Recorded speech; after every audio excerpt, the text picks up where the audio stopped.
So Quad Remesher is probably one of the most overpowered add-ons for Blender, but most people don't talk about it or they don't show how you can use it to the most that you can, which is what we're going to do in this one. We're going to hang out and play around with some shapes. So first up, Quad Remesher does something that the voxel remesher doesn't do. It works on non-manifold mesh, so you can do this on planes and really thin things as well, with no back faces, which is awesome. But more importantly, I think, is that it's just maniacal in the sense that if you create certain shapes, we'll do this one for example, the default cube that we just deleted. Um, let's say you have certain shapes you want to do. Let's actually do, and we'll bevel it like this. Hit C, clamp it, A, M, merge by distance. Okay. Let's say we want to do something insane, like add a quad sphere. And now we just want to bump this thing up. But we can use a lot of polygons for this too. Let's use we'll use a couple different ones here. So this quad sphere comes with machine tools. Also, this works really good with machine tools and box cutter, hard ops, Boolean Ngon workflow. Believe it or not, it works extremely well. You'll see why here in a second, because this is kind of a weird shape to be creating, right? We're going to do a non-destructive Boolean. Bam. Right? And then we have this, and most of the time this will drive you crazy because of the little triangles everywhere and all that nonsense. And you're right, yeah, it would drive you crazy. So here's the thing. We're going to go ahead and we're going to use this, but we're going to take it a step further. We're going to duplicate this base shape real quick. We're going to right click it, convert it to a mesh. We're going to pull it up, and we're just going to scale it in like this. Okay, pull it down here, and we're going to do another boolean, just like that. All right, you would think this couldn't quad remesh maybe, perhaps, but it can. And here's how it does it, okay? You are probably using the wrong settings if you already had the add-on. And so if we take this, I'm going to duplicate it again, the base shape, right click, convert to mesh, pull it over here, okay? We're going to shade it auto smooth, all right? Notice all of this is smooth, but there's these sharp edges on the edge here, right? Just the way we want it. So when we use Quad Remesher here, by default, it uses edge angles, which might work well in most cases. But when you shade things auto smooth, what's really going on is that if you take a look in this drop down, this little button, it splits your normals. All right. If you had it shaded smooth, there are single normals, right? And then, okay, so you get the idea. We shade it auto smooth, it splits them. We can use normal splitting, which is what that is. Shade auto smooth will create hard edges that splits the normal. If you mark things sharp, it splits the normal, right? It uses that information to help guide the topology. Okay, so when we take this now and we just click remesh it, it's remeshed and it doesn't even look like it changed. All right, now the topology is not going to be perfect usually. In this case, it's actually really good, but there's usually things that are hung up and not so good. And so this is perfectly acceptable. You can control 2 on this, right click, shade it smooth, boom. It is a subdivision mesh, okay? And you can see it's working out quite well, okay? So this opens up a whole world of possibility of creating super fast high poly models really quick. Now, let's turn that thing off so we don't see that no more. But this is something that it can do, that voxel remeshing, the remesh workflow that a lot of people do, where they add the remesh modifier, they use corrective smooth, and then they decimate it. This does something a little bit better than that. We can still work with this mesh usually. So sometimes you might have to manually clean it up, which is a little bit of a problem. But if I was to select this whole top section and press inset, I can do this. I can press E and I can extrude this and I can inset it again. Matter of fact, these are still good loops, so I can actually grab these and I can bevel these. So if you know anything about subdivision modeling, you might want to bevel with only 2 segments, so it just holds a little bit sharper. If you know anything about subdivision modeling, you'll know that this is just absolutely fantastic. This is insane. Okay, so I do a lot of sub-D videos on my channel if you are new here. So the thing is that when you play around with these settings and you're doing more complex shapes, sometimes you'll get bad results. You still have to manually clean them up. You can see it doesn't give you good geo necessarily. This spiral from heck here, but it's the idea that you can still work with it in most cases, in most areas. Not too bad, but you're not going to add, obviously, a loop cut like that, right? So, yeah, pretty insane in my opinion. Now, I tried pushing this to its limits and then a couple coffee maker machine examples. Just want to give you an idea of what you can expect out of this thing. First of all, Boolean Ngon this all together. Okay, this is all a bunch of different cutters and stuff like that, right? Using box cutter and hard ops, right? And went ahead and remeshed it. I had to rework quite a bit of it. Like these little corners, they don't really work out too well. You have to actually go in and kind of retopo or fix the subdivision basically. Like this corner here didn't do this at all. I had to add this whole edge all the way across and connect two triangles. It still creates triangles somehow sometimes, but it does do that. And but overall, not too bad, right? For a quad remesh, really not bad at all. And then you can actually do additional stuff as well. So you can start splitting out little pieces like this, right? It's it's just awesome at the end of the day. And the reason why we could do that is because this was just the top section here, right? So after I ran the remesh, literally took this shape here, duplicated it, right clicked, convert it to a mesh, take it out here, shade it auto smooth. You have to use that auto smooth. Use the normal splitting, right? Remesh it. Let's see if it works. There we go. I was able to take the whole top section here.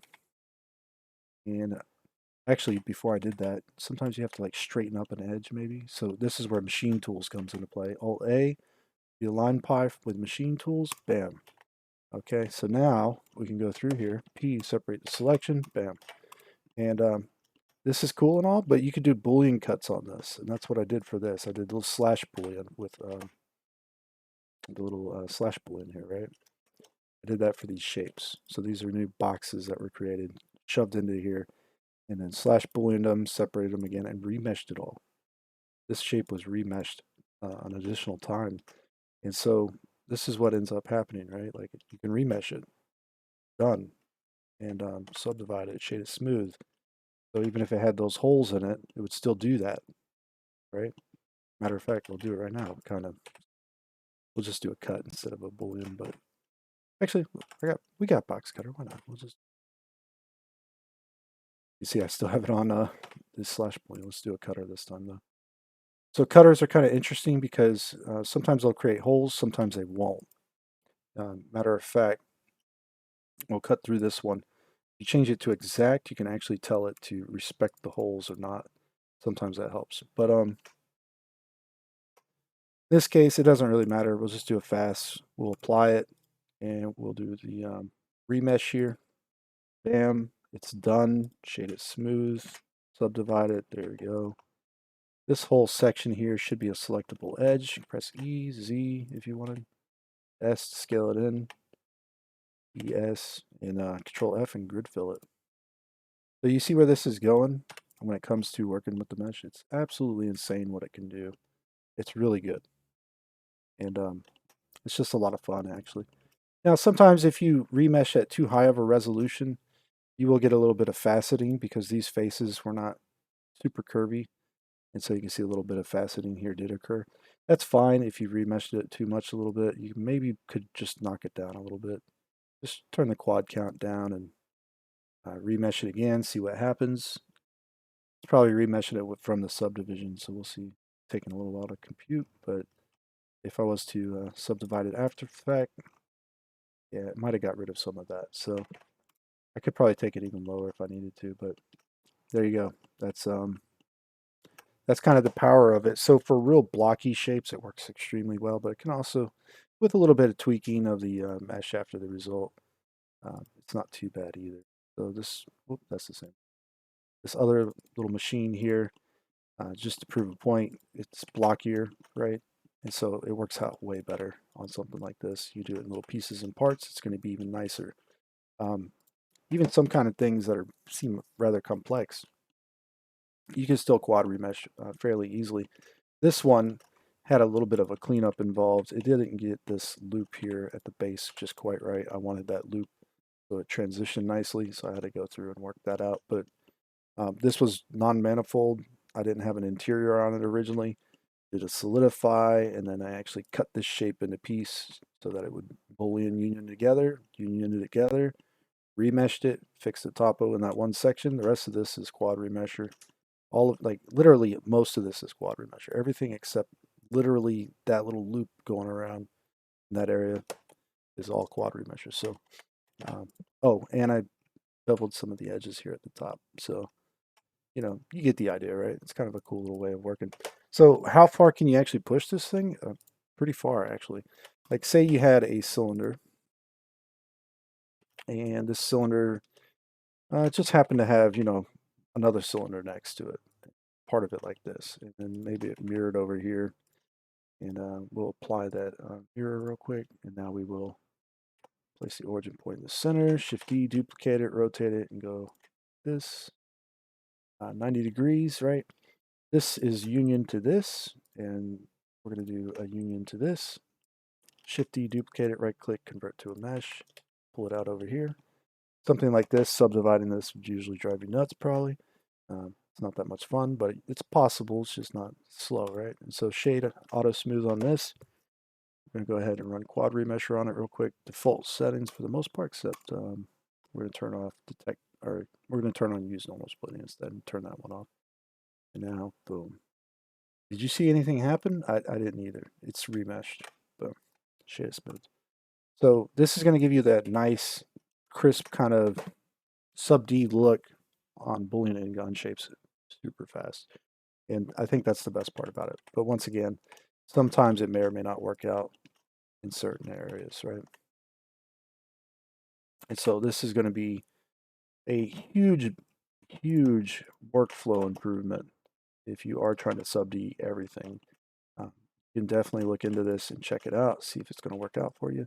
Like I said, it doesn't get everything correct. You can see over here, not quite correct in this area, so it kind of has some weird shading going on. Throwing a loop up here like this is technically wrong topo in that area, but if you're just baking a high to a low, I think you can get away with something like that, right? And you'll be okay. It won't hurt you. So, but you can go ahead and modify on this as much as you want, which is the best part about it.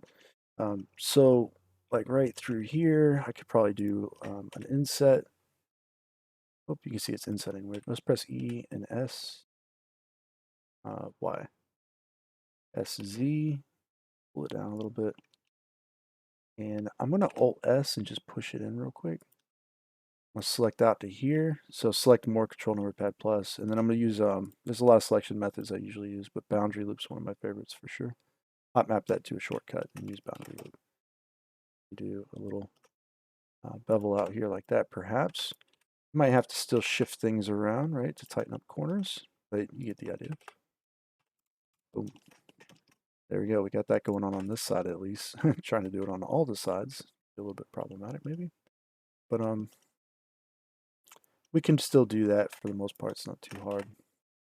You can see this edge decided to go crazy, but we'll be able to work this out at some point using mirrors and the mirror tool with an object offset of using an empty and spinning it and all that fun stuff. But it's just the idea here that nobody makes videos really showing this, showcasing this. It's pretty wild to me actually, and I think even the better part about this is when you do like a smooth, organic, curvy sub D model. Like check this out.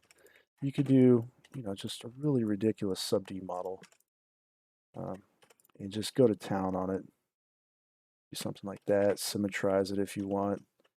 You can take this and give it a level 1 subdivision, apply it, go into edit mode, and keep working on it. You'll see here is that we can pull out all kinds of weird shapes and stuff and symmetrize it maybe. Cool, whatever.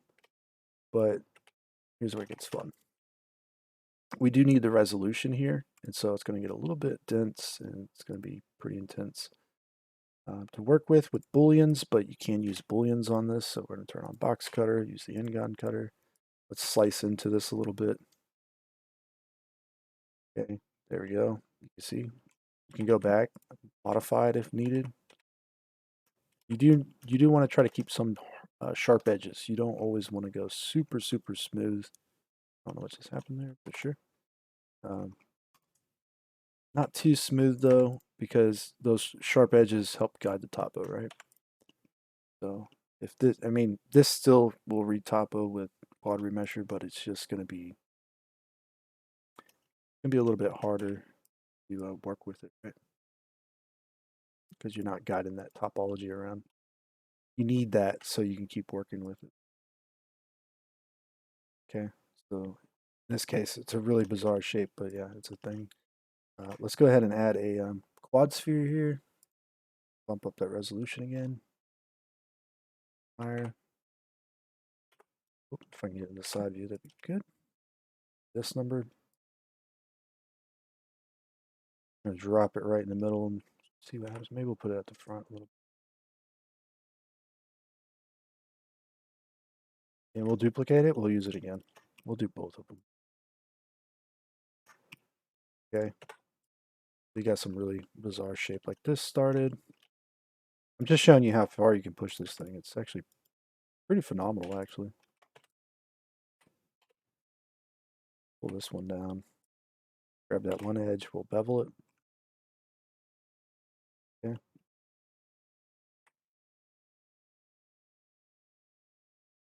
We'll go ahead and mirror it across here, but then we'll do the boolean as well. Okay, so we got some really bizarre shapes going on.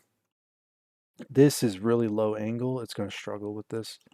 But we'll shade it all auto smooth. Actually, duplicate it, right click, convert it to a mesh, take it over here, and we'll shade it auto smooth. Okay, it's going to have a little bit of a hard time with this, but we'll see if we can't just come in here, Control E, and mark it sharp. Okay, and I'm just going to mirror it for now. We're going to run the Quad Remesher on it, and you can see here, bam, subdivided, shaded smooth. Not too bad, right? Perfect topo? Obviously not. It created some kind of really weird E-pole right here, I guess. And there oh, that's a quad? It didn't figure it out that that's a quad right there, I guess. Or there's a double or something going on here. I'm going to dissolve that. Okay, so yeah, a little bit of cleanup. You can pull that one all the way out. See? Not too bad at all. This one can be pulled all the way out. Won't hurt it one bit. And overall, pretty close to a perfect mesh. Not perfect, but close. And let's see what we can do with this one. Just pull it up. We got an E-pole there. It's not too bad either. Mirror it over with machine tools. Whoop. Try that again. There we go. These little sections like this, you just you can see sometimes they'll work, sometimes they won't. Could be a problem potentially, because the spirals do get out of control. But might not be a big issue for you if you dissolve it. Could be. On this one, it might be.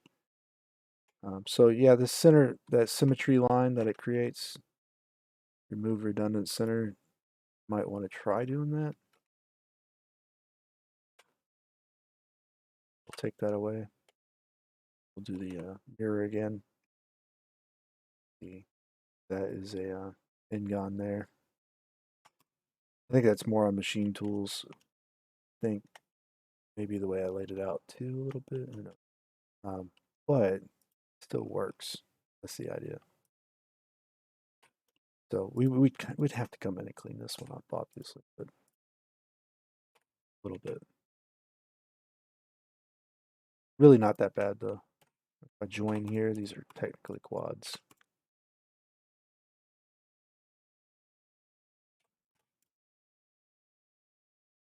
These can convert or converge. There you go. Yeah, so you see those areas are a little badly balanced perhaps. You could try reducing the polygon count as well, like we did earlier, but turn that subdivision off first. So if we remesh this now, oh, good idea to shade it auto smooth again. Remesh it again with the lower polygon count so you can see what it's doing. Also, this particular shape, symmetry on X, symmetry is huge. It will actually make it look better by the end of it, usually. Sometimes it symmetrizes like the wrong way, like You see how it's symmetrized and it's kind of cutting at the corner there. Maybe that's not something you want. You try bumping the count up. It might help it. It might not. Sometimes you want to try doing a symmetry one way to the other way. See if you can do that and then help it out. But in this case, it's just really, it doesn't like any of it. So what we can do is we can take this face here, these two faces, delete them, Control F, grid fill it, bump up the segments maybe, try some different offsets, see if anything like that helps. And worst case scenario, it doesn't, but we can fill it, right click, we're going to poke the face. That creates an end gun like so with the E-pole at the middle. Pull it on out. That worked out. AM merge by distance, make sure it's all good. Control X, there we go. You know, just for continuity's sake, we'll go ahead and mark those sharp again. Symmetrize it over, and there we go. So clean up, not too hard, rather quick usually, but sometimes it might give you a run for your money, like a shape like this, for example. Could potentially leave you with a couple question marks in your head, but usually not too bad. Dissolve that one, bring that one down. Subdivide it again if you need to. Shade it smooth as well. Should have done it right there, right? We can bump up the levels if needed. And probably don't need that many for this one. It's actually holding pretty good with its default shading, so not bad. Also, like right here, these two, just merge them. A little triangle here or there probably won't hurt you too bad. Not usually anyways. Yeah. All right, yeah, and so you can keep working with this mesh. If the topology layout is pretty good for you, just use it if you need to. And that's a good way to go with it. So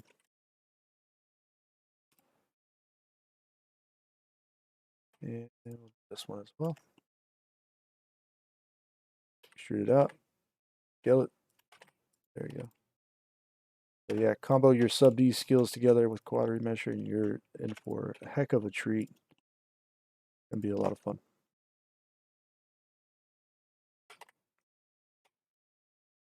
This one you gotta be careful because it's skewed to the other side there. I want to make sure I line it up like this, so when I mirror it, bam. And now you're in business, right? Sometimes you gotta line things up. Machine tools, you try aligning straighten. Sometimes that helps. Sometimes you gotta do maybe vertical, something like that. And you might have to tweak it or whatever, but sometimes you need it. So do vertical. This one we can Control Shift S and then hit Y, skew it. Go through here.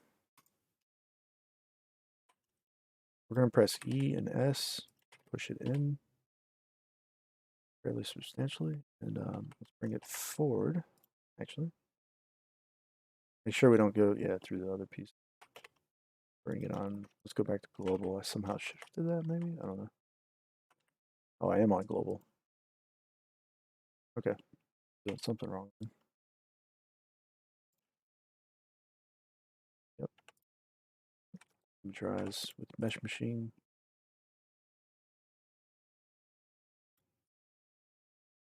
Inset, hold control, inset. Yeah. This edge, select it, bevel it. Mouse wheel up once. This one, same thing. So yeah, there you go with that. This whole section in here, I'm going to quickly select it all. Control V, smooth vertices. Well, you can do a number of iterations here. This is the better way of doing it. Usually I hit Shift R, but it's a bad thing. It's a bad habit. Because if you hit Shift R and you're doing like one repeat, you might just, I get in this habit of like pressing Shift R and holding it down and just letting it go. But then you run out of Control Z to undo, so it's like your undo steps goes away. So yeah, there we go. Now, how crazy do you go with this, or whatever shapes you want to create? I don't know. Kind of got distracted by this one, but you get the idea now, hopefully, that Quad Remesher is pretty powerful.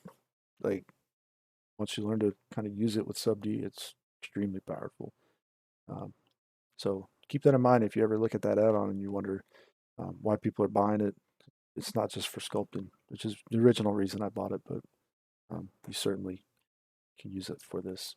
Also, I guess we'll take a look at that little project I was just working on.